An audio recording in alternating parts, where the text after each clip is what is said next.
Assalamualaikum warahmatullahi wabarakatuh. Selamat datang. Kali ini kita akan membahas tentang outlier. Ya, kita akan mencoba untuk menemukan outlier berdasarkan standar deviasi. Gitu ya. Dan kita akan mencoba meremove outlier tersebut gitu, berdasarkan standar deviasi. Oke, kemudian apa sih standar deviasi itu? Standar deviasi adalah suatu ukuran sebaran dari data. Jadi kalau semakin besar standar deviasinya, berarti semakin lebar sebaran data itu. Kayak gitu simpelnya ya. Nah, kita akan mencoba menemukan outlier berdasarkan standar deviasi ini. Gitu. Namun sebelum saya lanjut nih ya, ada catatan untuk kalian ya. Jadi tidak dalam semua kasus kita harus meremove data outlier. Kenapa?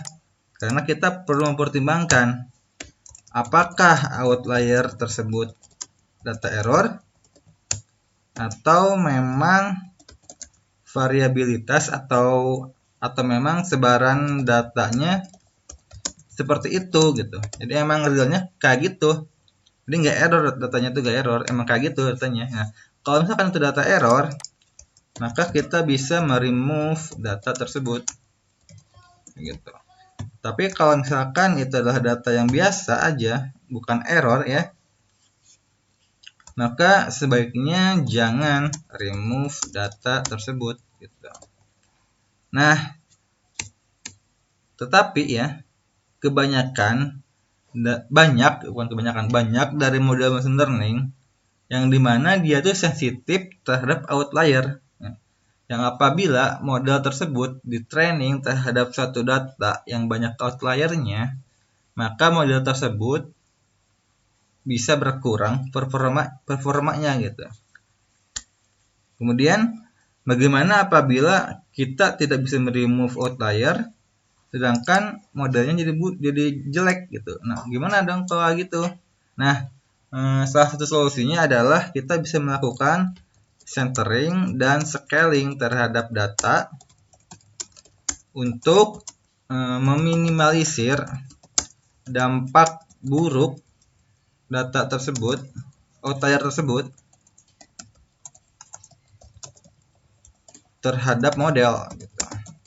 Nah, bahasan tentang centering dan scaling ini pernah saya bahas di video sebelumnya ya. Kalau kalian belum melihat video tersebut atau kalian belum tahu cara centering dan scaling, saya akan berikan link videonya di deskripsi di bawah video ini ya. Oke. Nah, lanjut. Nah, pada video kali ini saya akan mencoba menunjukkan bagaimana menemukan dan meremove data outlier berdasarkan standar deviasi dengan asumsi bahwa data tersebut adalah data error gitu. Jadi saya tidak melihat ya apakah itu error atau enggak gitu. Asumsinya itu adalah error gitu. Nah, sekarang saya akan tunjukkan bagaimana caranya. Nah, pertama kita import dulu ya library matplotlib untuk melihat distribusi dari datanya. matplotlib.pyplot splt. Nah, kemudian kita buat figur dan axis plt.subplots kayak gitu. Kemudian kita kasih fix saja 12,8. Kemudian di sini kita visualisasikan histogram. Datanya adalah kita coba melihat outlier yang ada di dalam kolom global cells.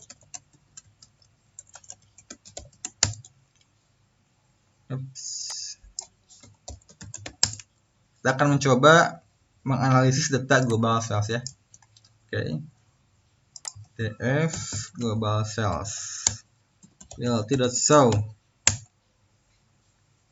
Nah, seperti ini kita coba perbanyak binsnya 100. Apa nih errornya nih? Oke, ini salah bukan di sini, tapi di sini.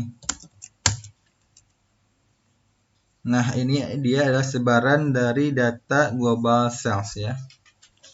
Oke, sekarang kita akan coba melihat outlier dari data ini ya. Nah, pertama kita perlu menghitung dulu rata-rata ya dan standar deviasi dari data ini. Minnya adalah DF global sales dot min, kemudian CD DF global sales dot std. Oke. Nah, sekarang kita akan menghitung suatu limit yang dimana kita bisa mengatakan apabila si data keluar dari limit tersebut, maka kita menganggapnya itu adalah outlier gitu ya. Limitnya adalah 3 kali standar deviasinya gitu. Nah, sekarang kita perlu menghitung limit atas dan limit bawah gitu ya. Limit atasnya adalah suatu data yang 3 kali jauhnya dari rata-ratanya berdasarkan standar deviasi. Dan limit bawahnya nanti adalah min lebih kecil dari bukan lebih kecil, kurang. Ini tambah ya. Kurang 3 kali standar deviasi.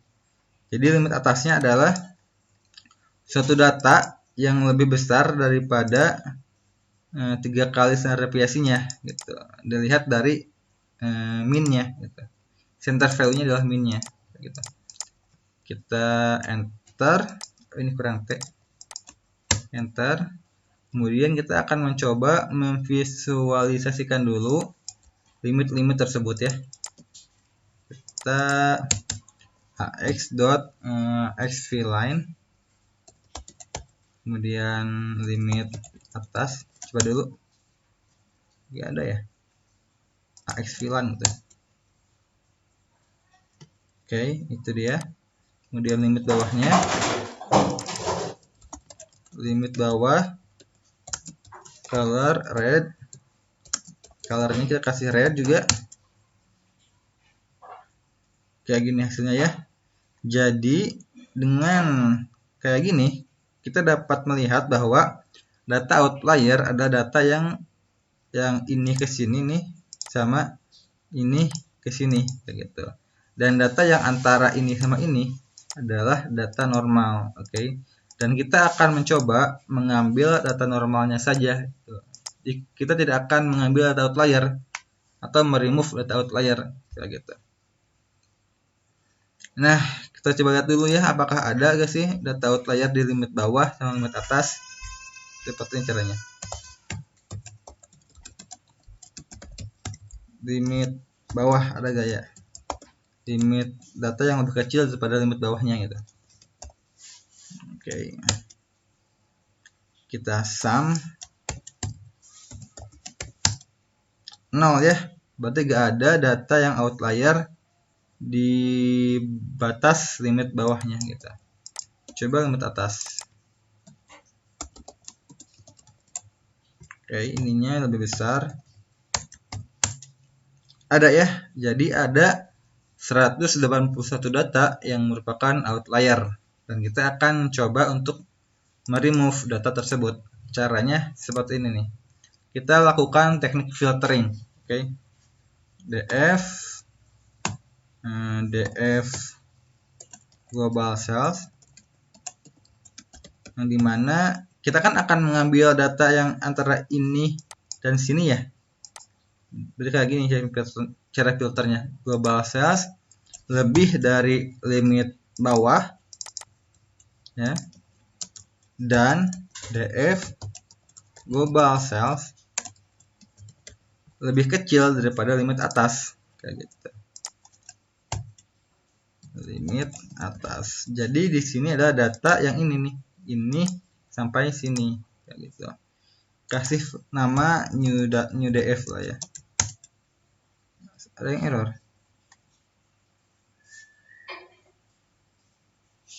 Can perform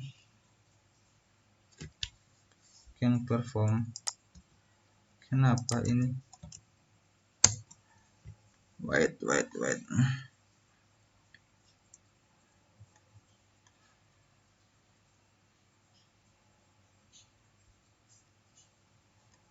Emang ada balayannya? Gini kali.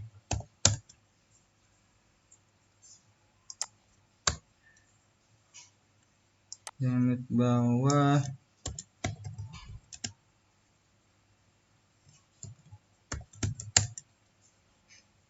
Oke, kayak gitu. Jadi kasih tanda kurung dulu berarti ya. Nah, ini dia data yang tidak ada outliernya untuk kolom ini nih. Jadi kita meremove data outlier di kolom ini, kayak gitu. Segitu, sekian, mudah-mudahan bermanfaat. Terima kasih. Wassalamualaikum warahmatullahi wabarakatuh.